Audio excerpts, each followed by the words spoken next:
Hi po, ngayon ay magluluto naman tayo ng karyoka o pilipit.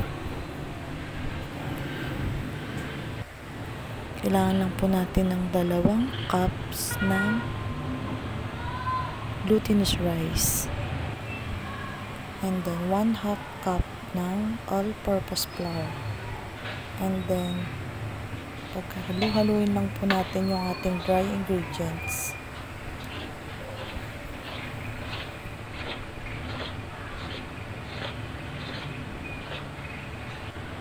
Then maglalagay po tayo ng tubig ng pakonti-konti lang para makuha natin yung tamang consistency ng gagawin nating karyoka.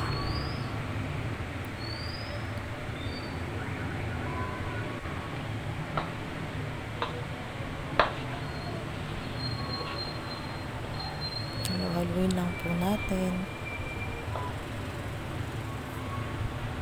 Pag ganyan na po yung tsura, ayan na po yung time para masahin natin yung ating glutinous rice hanggang sa makuha natin yung tamang consistency.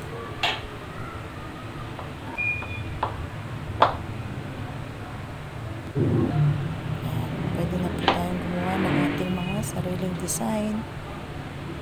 Ang ginawa ko po ay papilipit para common lang siya at mabilis lang gawin.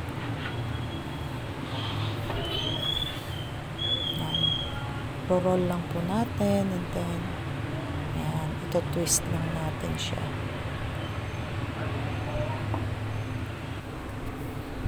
Ayan, ready for fry na po siya. Ginit lang po tayo ng mantika.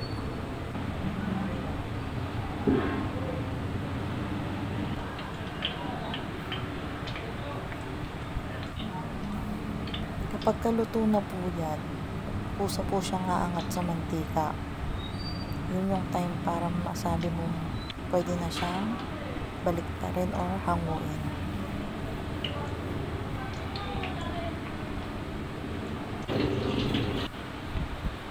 Yan. Konting ano na lang, then tatanggalin na po natin.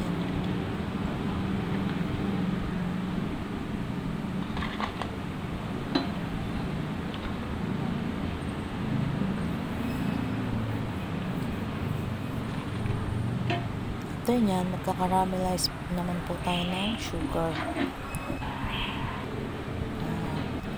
Pwede na po natin ilagay ang ating pinaritong karyoka. Medyo hindi pa po ako expert, first time ko lang po yan gumawa, kaya maputla pa po yung asukal, yung coating natin. Siguro next time pag gumawa ako ulit, carry ko na.